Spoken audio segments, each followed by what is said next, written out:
Welcome back to the Football Tragics. I'll be your host, Tony. Listen, there's no Aaron. Maybe that's got something to do with the London derby result. There's no Morty, which is quite shocking, seeming Liverpool actually got a result this week. But Campo, we'll get into that a little bit later. But obviously, we have the white side of London with Campo joining us and the red side of London with Baxter. Boys, how are we doing tonight? Pretty good. Good. Well, obviously, before we do jump in, obviously, to the match week review, we will say there was a Champions League draw last night.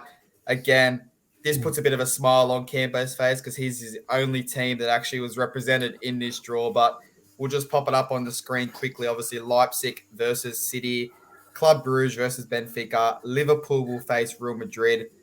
My boys, AC Milan will take on Tottenham. So Campo, the rivalry is alive. Frankfurt will take on Napoli. A blockbuster in Dortmund taking on Chelsea, Inter taking on Porto, and obviously PSG taking on Bayern Munich.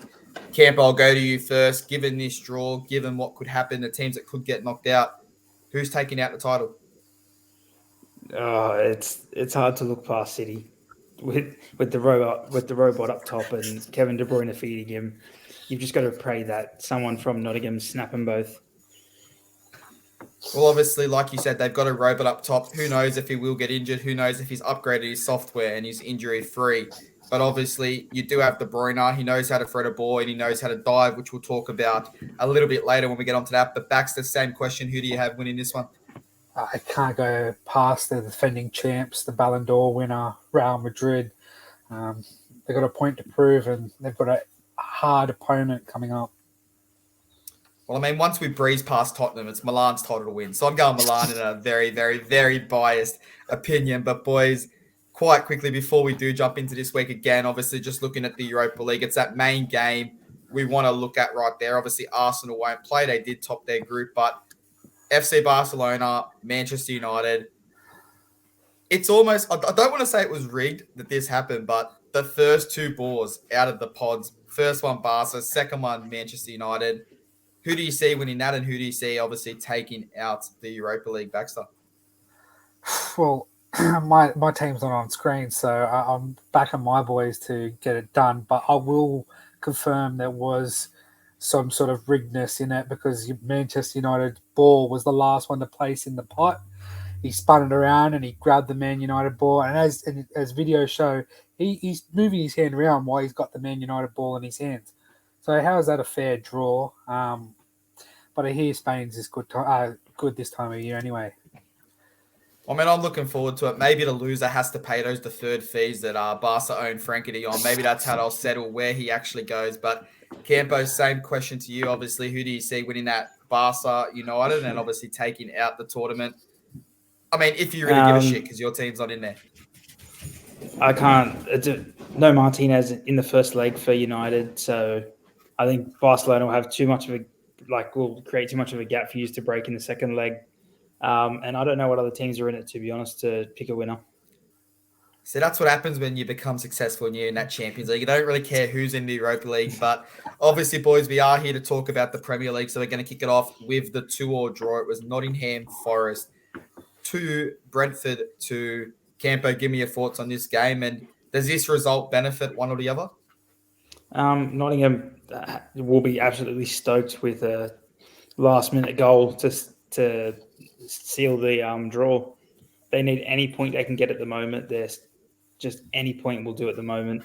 Brentford, they're pretty comfortable mid-table at the moment, but I think Nottingham are the real beneficiaries from this. They can get some momentum and hopefully pick up 3 points next week. 110%. And Baxter, I'll ask you the same question. I kind of agree with Campo here. I think Nottingham needed these points more than what Brentford did.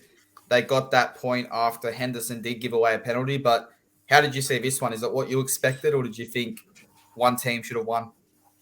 This is a great bounce back from Nottingham after conceding 5 to ours truly. But I think it's more drop points for Brentford more so. They sit outside the top 10, so they need the more points that they can get.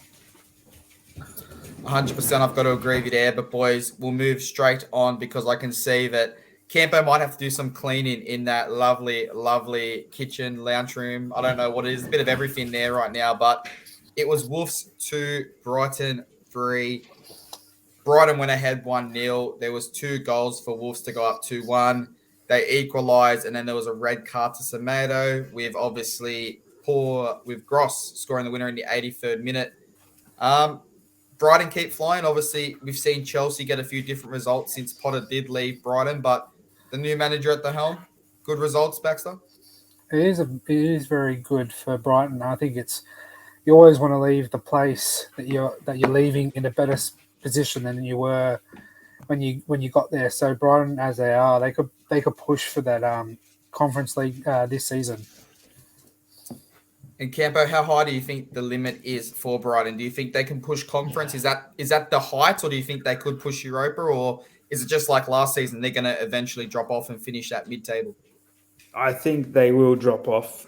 I think in this January transfer window, they have to get a proper striker that can score 10 goals for the rest of the season.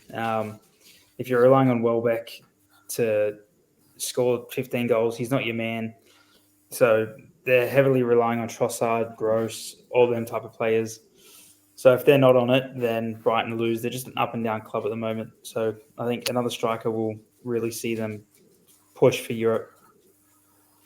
I mean, I could not agree more. Obviously, it's going to be an interesting window because prices could fluctuate after the World Cup. If there's injuries, some teams may be reluctant to sell players because, hey, they don't want to lose their star player if they're in good form. But a team that is absolutely flying at the moment, we'll debate the dive, no dive. It's Manchester City 2, Fulham 1.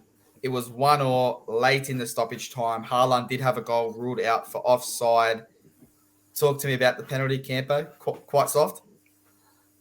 Well, you've seen other ones that have been more stonewall penalties not given this weekend. So I haven't. If you give the Cancelo one, I thought the double jeopardy is in play. I don't think he should have been sent off if they're getting a penalty.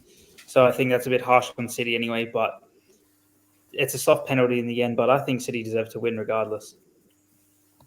Oh, 100%. I don't think anyone will disagree that City deserve to win. Now, the double jeopardy, they've obviously ruled that it wasn't a soccer foul, football foul. He wasn't actually making a play at the ball, but obviously they're your main rivals at the moment, Baxter. What did you make of the penalty and the result for Manchester City?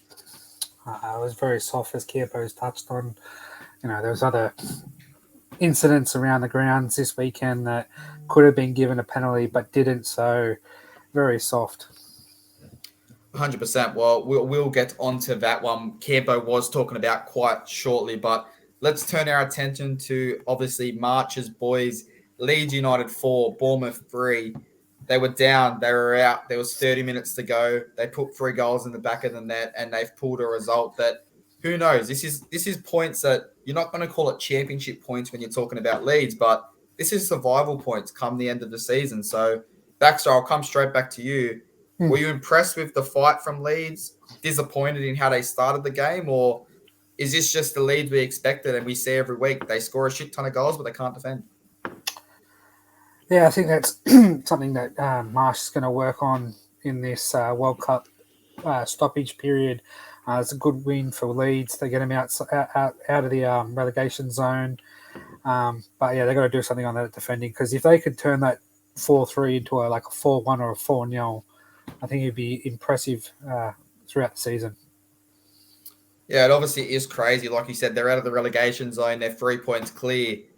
And they're sitting in 12th spots. So that's how close that relegation to almost that top 10 is. But same thing to you, Campo. Were you impressed with the fight back from Leeds? Something we haven't seen very often?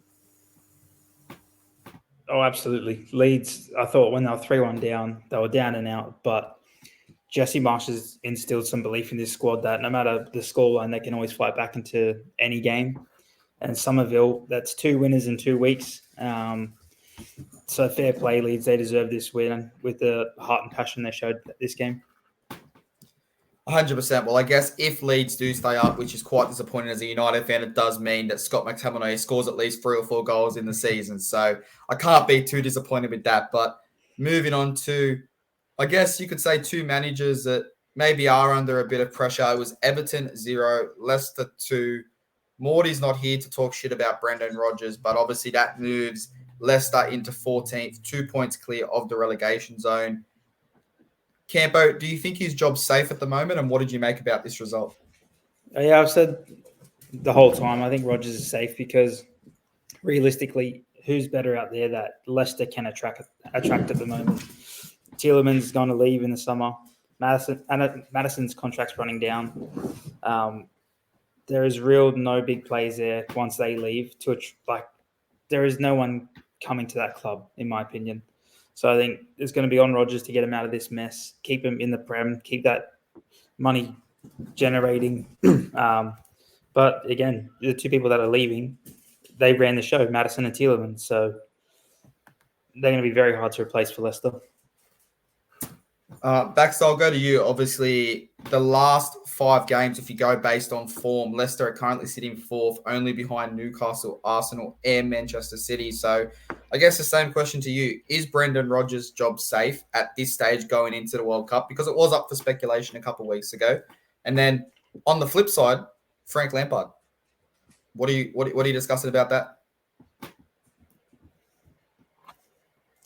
You're on mute.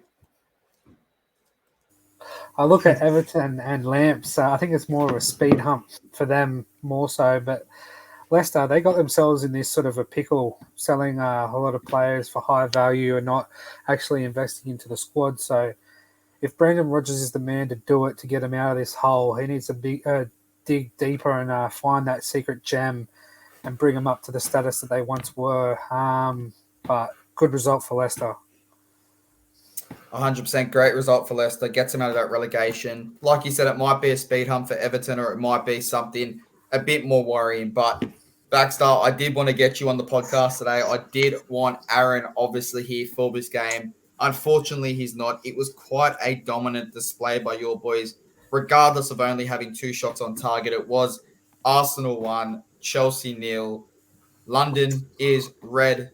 The Premier League at the moment is red. They are top of the league. I guess talk to me about this. Talk to me about, I guess, Arteta, the boys, how they're playing, because we sat here last year and Arteta was arguably 5 games away from the sack.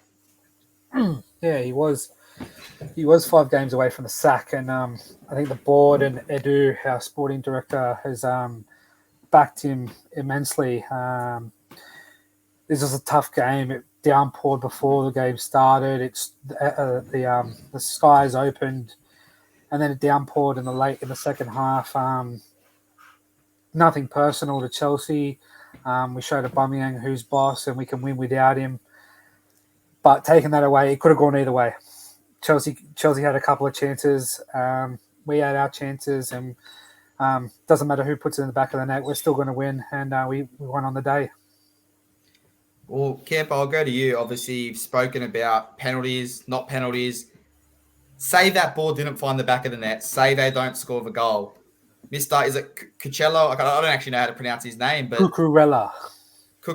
He was having a bit of a dance in the box there with one of the players, kind of a boring dance. What were your thoughts on obviously that?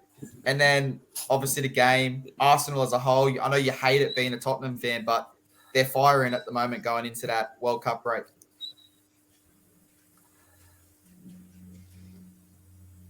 Cat got his time. The Cucurella, I don't know what he's doing. That goes through him. That's his ball. He needs to clear it. But he's too busy just hugging William Saliba. He was hugging him until the ball went in. The ball went in and he's still hugging him. I don't understand what that play is from him.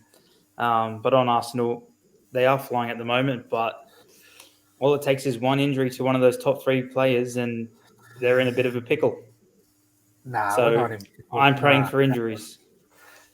So the difference between us and you, Campo, is we've got quality in our depth. Where you take Kane out, you've got nothing but Son.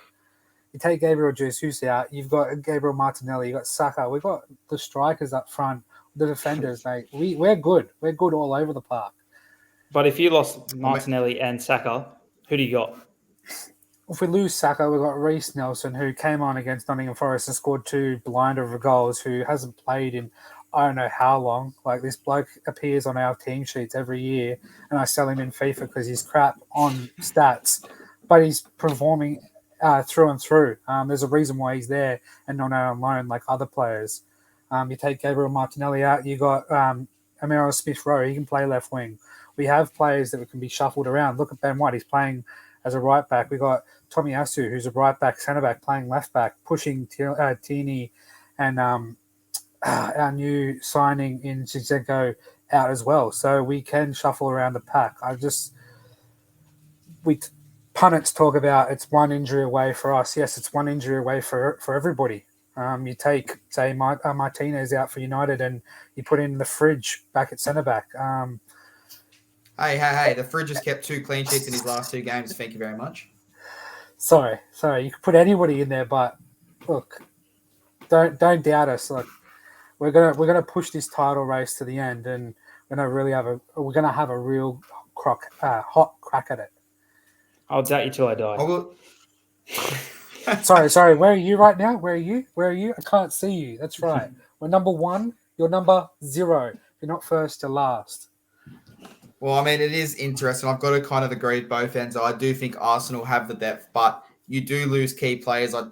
I get you can replace them, but how instrumental Saka's been, Martinelli have been this year. Jesus, okay, the goals aren't coming, but how good he's been up top. 1 or 2 injuries can derail a season, and we've seen, I guess you could say, Manchester City, those games where Haaland was out, how much of a difference it does make. But we'll move on. We're going to move on to a game I really don't want to talk about. So I'm just going to leave it with good evening. Arsenal 3, Aston Villa 3. I didn't want to admit that we lost to Aston Villa, but Aston Villa 3, Manchester United 1. Brings us back down to earth. Martinez, I kind of guess it kind of shows he does need a player like Varane back there. They kind of complement each other. I'm not saying he's not a good defender. I still think he's one of arguably, I won't say signings of the season, but positional signings of the season in that centre-back role. He does need a strong player next to him. Villa, well, Baxter, we were at lunch on Saturday, and I did say if there's one team I didn't want to face, it was a team getting a new manager in when we played him because we'd most likely lose to him. And come Monday morning, the result's 3-1. So, Baxter, what did you make of the result? This bloke, I love him, I hate him. He does wonders for us. Martinez, I think he got his weakness a bit of exposed in the speed. That first goal with Leon Bailey, couldn't keep up. Again, he needs another quick centre-back like Varane to sort of play that sweeper role for him because he's really good when it comes to strength and air duel. So he's got that covered down pat. So maybe you need someone to work with him with speed, but it's not. Look at it as a speed hump. I say as a Manchester United supporter, like look at it that way because it's only one game. It hasn't really derailed your whole season. Like you sit still 5th, but you're 3 points away from Tottenham, and you're 2 points in front of Brighton. So you're not that far off the race for the Champions League spot. So it's not too bad of a worry, and it's more for Villa. They needed to play for the new manager. Camp, I'll go to you. Obviously, do you agree with obviously Baxter that it is a speed hump? And I guess for me, I kind of look at this as somewhat of a positive. We heard midweek the board was happy with the team. They weren't going to sign any players come January. Does this loss maybe go, okay, we need to act now. We're in a championship race. I'm not saying we're in a title race, but we are in that top 3 race where we can secure Champions League football. Is this a good loss for United? So the board might act and might go, Eric, who do you want, mate? Let's sign some players. I still don't think they'll invest heavy. I don't think it's going to be a big investment because they'll look and they'll be like, we paid 80 mil for Anthony. We gave you, I don't know how much Casemiro was, and then 60 for Martinez. That's a lot of money into 3 players right there. So I just wanted to get your opinion on Martinez's aggression on Bailey. I think that could have been a red card if he swung 2 elbows at him and got him in the ribs twice. What do you think? Yeah, I mean, on its day, it could have been a red card. Like I'm not going to disagree with that. I think if you go and give that a red card, almost again every single corner there's probably a red card because elbows get thrown. People go up for jumps, they throw elbows. Like it's a bit of a difficult one. Now, if it was a red card, would I sit here be complaining? No, I would have copped it on the chin. It's not a red card. I think we can both sit here and go, okay, fair enough. Let's hope that there is common sense moving forward. And that's what happens every time they play. But yeah, that's my opinion on that one. Well, I agree that it's just the way he stops and then backs into Bailey. That's the only issue I have with that. But again, if you're going to give that a red card, you're going to throw 10 red cards out in the game. Well, I mean, I guess if your name's Leon, you probably deserve to cop an elbow to the ribs every now and again, because who calls their son Leon after holding him for 12 months? But moving on to the most informed team in the Premier League in the last 5 games, it is Newcastle 4, Southampton 1. Ralph is sacked. He's gone. They're looking for a new manager. I think it's about time. But Campo, talk to me about Newcastle. They invested heavily. They didn't go out for all these massive players, though. They signed the players they wanted. Almiron, he's on the score sheet again. Gameres, absolute bomb of a goal. What is the limit for this Newcastle side, given it's only, a year into them getting these funds? Yeah, it's this season. I think they won't be disappointed with Europa League. I can't see them getting Champions League still, because there are still giants that are sleeping at the moment. And I expect a lot of these teams to really kick into gear after the World Cup. So I think Newcastle will be very happy with European football, because then you attract bigger players and you can invest heavier into the squad. 100%. And obviously, Baxter taking out bias, there is a big chance that the likes of United, the likes of Tottenham, the likes of Arsenal come March are only playing for this top 4, given they might be out of those European Championship games. But how much of a result is this for Newcastle? And then talk to me about the Ralph sacking, because I know you were probably one of the first ones that sent me that picture. What was your thoughts when you saw it? Was it okay, about time, too early, too late? What were your thoughts? Nah, but reading from all reports, and that's just not the one I sent you, but you look on the Southampton fan page, and they were ready for him to leave. Like if Southampton fans are ready for him to leave, I think there's a lot more other coaches in the EPL that need to go as well. But that opens up a big spot for a new manager, or maybe a daddy to return home. But great result for Newcastle, because at the moment they sit 8 points away from missing Europe altogether. So it's pretty impressive, given that it's not even been a year with the money that they've had. But they sit 1 point above Tottenham, 5 points away from Man City. They probably could do it. They probably could snatch a Europa League, and it wouldn't be overachieving in a stretch. So just keep playing the way they're doing, and hey, they might be in the Champions League next year and build from there. We'll just have to wait and see. Well, boys, we are almost at the round end, so we will keep pushing. It is West Ham 1, Crystal Palace 2. It opened up with Ben Rama scoring an absolute belter. I believe it was his 100th appearance for West Ham, so it was an absolute cracker. To top that off, Campo, our EPL fantasy pod, did get on the score sheet. Zaha, he made it 1-1, and he did get the assist to obviously Olise to win the game in the end. Talk to me, Zaha. It's coming to January. We've seen this before. He performs. He doesn't get signed. He turns the shit come February. What are your thoughts on Crystal Palace? What are your thoughts on West Ham? And does Zaha finally get his move away? I just don't know where he goes. If he wants a Premier League move, he's not getting the top 6 club that he wants. I think if he wants a move, he has to go abroad to like a Dortmund or somewhere he might actually get game time. But yeah, you don't really want to play that performs every 2 months just when he wants to move. But when he's in these 2 months, God, he's unplayable. His runs, his hunger, his skill, they're all top elite level. And he single-handedly won this game for Crystal Palace, who, in my opinion, they deserve to win this game.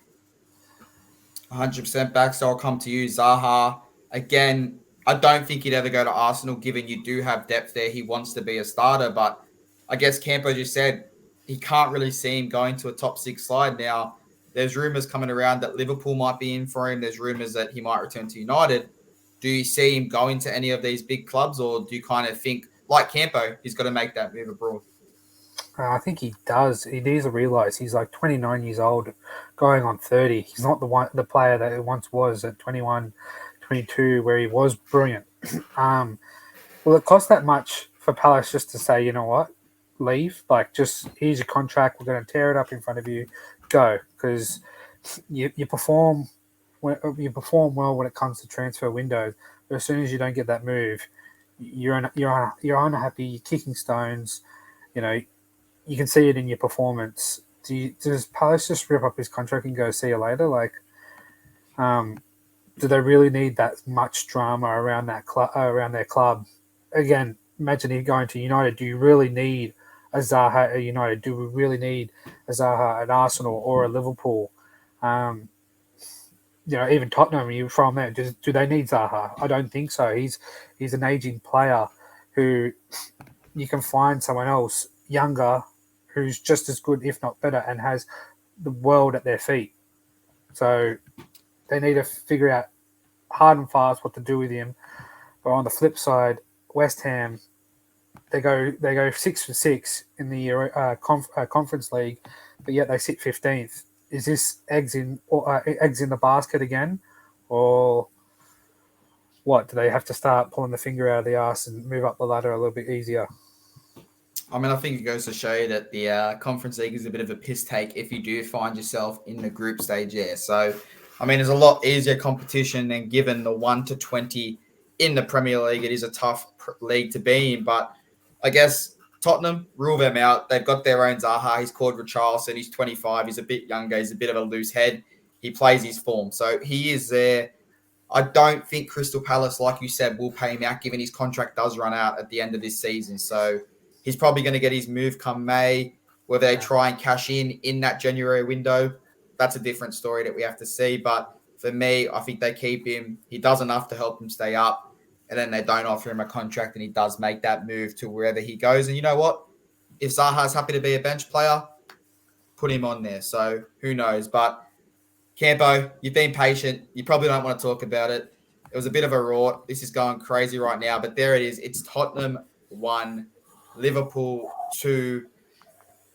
I guess we can say Liverpool, VAR pool, especially given the penalty that I know you're going to talk about that wasn't given. But talk to me about this game. Liverpool definitely deserved their lead when they did get that first goal. But did you think you deserved the draw out of this game, or were they just too good for you? I think we deserved to win out of this game. The first half we started slow like always, but it's the same culprits every freaking time. Emerson Royale at right back always gets caught out. Eric Dyer usually in the center of the back three. He had to play on the right side where Romero usually plays, but he's out till the World Cup's over. And he made a shocking error. So that's 2 terrible goals that we conceded. But then second half, like we always do, we turn up and we absolutely battered Liverpool all over the park, created chance after chance after chance, hit the post 3 times this game. Another day, all 3 of those go in off the post. Kulusevski finally comes back after 10 weeks. And you just saw how much of a difference he made to this squad, direct, fast, and got the assist for Harry Kane. But I think we absolutely battered Liverpool this game, and we are so hard done by not to get anything out of this game. And the penalty, do you want to touch on that penalty? Obviously, I think it's quite clear, but give us your thoughts on that. I think they're sick of Jurgen Klopp crying every week over the grass was too green or the sky was too blue or something like that. So they thought, look, we'll give him a call and we'll keep him happy for a week, because it's the exact same person in the bunker of VAR that was in this game and the City game. It doesn't make sense. He called one a penalty, and it just doesn't make sense. It's the inconsistency that kills VAR. Well, you know what? Maybe it was Baxter in there. Maybe he was an Arsenal fan. We don't know. But I agree with you. It was a stonewall penalty in my eyes. I think even Morty agreed, because he tried to throw out a video when obviously the push on Trent I think it was a couple years ago or last year, wasn't given a penalty. So I think it's clear to say that everyone watching that game thought it was a penalty besides the person in the VAR box. Baxter, it might have been you. It might not have been you. It might have been an Arsenal fan. Who knows? But what were your thoughts on the game? Who deserved the points? Is Salah back? And was it a penalty? Well, it was not me in the VR room with the red button. I would have given it a pen. As you touched on, there was a soft penalty in the City game, so why wasn't this given? Campo, I was going to ask the question, was the same bloke, and it was. So what's he been doing? Drinking heavily since City and this game? Pretty much, because I think he was watching it with double vision. But Liverpool, they needed this win. Tottenham, they needed the win but didn't get it. I think Spurs, need to invest in their defense. I think you've done enough for attacking wise, but you go on about Emerson Royale and who do you put in at right back if he can't play? Who do you put in if Eric Dyer can't play? Like you're missing Romero out until the end of the World Cup. Who do you put in there? Because the longer you look down, the list is short for you guys, in my opinion. What do you put? What's the name escapes me? But do you put in a young bloke to try and do the job, or what do you do? I want to know, Campo, your thoughts. If Conte was given a blank check to sign a certain position, where do you go? Centre back and right wing back. Our left wing backs are fine. I'm already seeing rumours that we're trying to go for Denzel Dumfries from Inter Milan. Conte trusts him. But we signed Jed Spence, an up-and-coming. He torched Arsenal in the Carabao Cup with Nottingham Forest. Just give him a run. He can't do any worse than a guy that can't attack and can't defend. Like, it boggles my mind how loyal Conte is to him. And our centre-back problem is an issue. If Romero goes down, we've just got donkeys at the back. Baxter, happy with that answer? Do you have any follow-up questions, obviously, about Tottenham? Well, it is sad to see. Like, I don't want Spurs to be just like a shit team like Everton years and years ago because North London Derby is one of the derbies I look forward to, and it's always good to watch when you've got two good teams going at it. But like, what do you do? Like, because I remember like you would the day we signed Tomiyasu was the day that you dropped everything and heard Royale was on the transfer list, and you went after him. You dropped everything and spent more on Emerson Royale, and we just snatched up Tomiyasu, and Tomiyasu's playing over his skin. Like, I don't know if it's a Daniel Levy thing that he needs to start throwing cash at Conte and going, mate, sign whoever you want, get him in and keep us up, or do you have to rely on your youth, bring someone in through the youth academy, put him in there and just stick it out? It is a head scratcher, and I believe Campo by the end of this season, if Tottenham play the way they do, he'll be bored. I'm already going grey, so I'm getting close to it. No, you'll have no hair left. It won't be grey. It'll be nothing left. Yeah, I'm getting. Well, you know what? I'd rather have no hair if I was Campo and live in a house like that behind him. But before we do, obviously, finish up the podcast, because that is the end of the round. Let's talk about the big news that dropped last night, this morning, depending on where you live in. Liverpool, they're up for sale. Obviously, we're talking about Liverpool for now. They are up for sale. They are looking to sell. It is a lot of money that they are looking around that 5 billion, 6.8 billion Australian dollar mark. Boys, what are your thoughts on this? Obviously, we've seen City. They got a new owner. They've destroyed the league. They've dominated it for years. We've seen Newcastle, the rise to the challenge since they have done that. Camp, I'll go to you first. Did it come with a bit of a shock to you that they are looking to sell, given, I guess, how good Liverpool's been playing in years past? Or is it more the owner thinks this is a decline, it's time to cash in and move on? Well, they've had so much success. The club is worth the most amount of money it's ever been at the moment. After a couple Champions League finals, a Premier League win, they're worth a lot. So I'm just praying whoever this next owner is only has about 6 billion in the kitty, so he can't spend that much in the windows. Well, I mean, I'm definitely hope whoever it was that is in charge of Derby buys them, they go bankrupt and they get relegated because of financial fair play. But obviously, what we could see here is if this owner can't force a sale, does he start selling the likes of Salah and Bobby Firmino or players like that who are at their peak so he can make a bit of money back? Baxter, I'll go to you. Thoughts on the sale, and obviously, what does this mean for Liverpool moving forward? Do you think they go down? Well, not relegated, but do you think they drop in performances still? Or do you think they sell, someone buys them and they rise back to the top? Yeah, it just depends on who comes in and snatches them, because I believe he showed us sold 2 years ago after they won the EPL, and he probably would have had a triple his value. Instead of having it at 5 billion, it would have been 21. You see the likes of Chelsea selling for what they did. City get bought out, Newcastle get bought out. So he's trying to make a business move and generate some cash within the club and see you later. But it all depends on who comes in. You could get a Glazers 2.0, so to speak, and come in and just not invest anything into the club and sort of sit on the laurels of past years.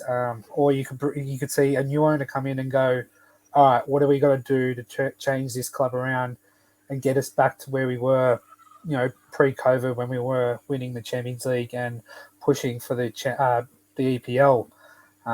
It all depends on who buys them out, and we'll just have to wait and see. I'll tell you what, you say Glazers 2.0, it would be an absolute dick Glazers move. They'll sell United, buy Liverpool, and they'll start investing how their manager wants. But Baxter, obviously, Campo has had to drop out. You did hear his kid in the background, but I'll go a quick fire with you before we wrap up this week's episode. Baxter, one word, no explanation. It is World Cup time. Who wins the World Cup?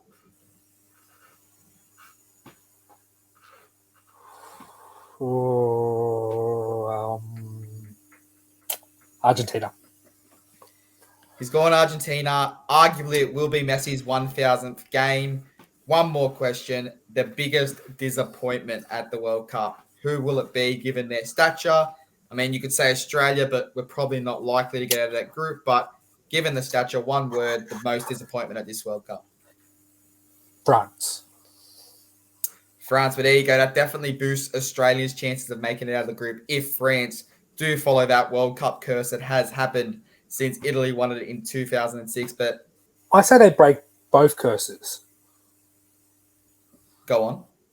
So the curse is, since the 1998 World Cup, every European team that has gone on to win it, the following World Cup, they can't make it out of the group stages. Now, France, they're in as well. Every time they get drawn in an international group stage and they end up with Denmark in their group, they go on to win it. They've won it. It's happened 4 times, twice in the World Cup, twice in the Euros, and they've won it 4 times, every single time. Denmark's in our group. I think that they get out of the group stages and they don't end up winning. They don't end up winning it, so they cancel out both. What do you call it? Rumors or whatever it is called. The words escape me again. But curses. Sorry, they cancel out both curses, and that's just it. And the world goes back to normal. That's how I see it. Disappointed, but it would be good to see if Denmark could end that streak as well. 100%. Obviously, it is interesting. The World Cup is right around the corner. It feels like the Premier League's just heating up, and it's gone for 4 weeks. So who knows what's going to happen? Who knows how this is obviously going to determine who wins the league. There is still 1 more week to play before they go away on international break. We might see players rested because they don't want to get injured. Who knows? But obviously, Campo has dropped up. Campo, thank you for joining me. Baxter, thank you for jumping on, replacing Morty. Again, maybe it's because you're winning. Maybe it's because you're just passionate and you want to talk about Arsenal. I would come on if I was a Nottingham fan for us and we were getting battered every week. I'd come on and give my guys some love. But as I always say, I'll never say those lines that Campo likes to say. But I will say, if you're not first, you're last. So what he's saying is top of the league and let the curse continue that his podcast does have. But Baxter, I didn't say it. Thank you again for joining me. It has been the EPL Matchday 15 review. We've spoken about the Champions League. We've spoken about the Europa League. We will be back to obviously discuss the final round next week before they do go away on the World Cup. And let us know in the comments. Let us know what do you want us to do for the World Cup? Do you want us to review just the Australian games? Do you want us to review the group stages? Because we're up for anything. We do have a 4-week window. But Baxter, again. I was going to say. Oh, I thought you had something to say. I do. Who do you have winning it? One word. Come on. Well, we'll finish it off here. I have Brazil winning the World Cup. So Baxter, thank you for joining me. That was my toss-up. And I'll talk to you soon. See you later. Peace.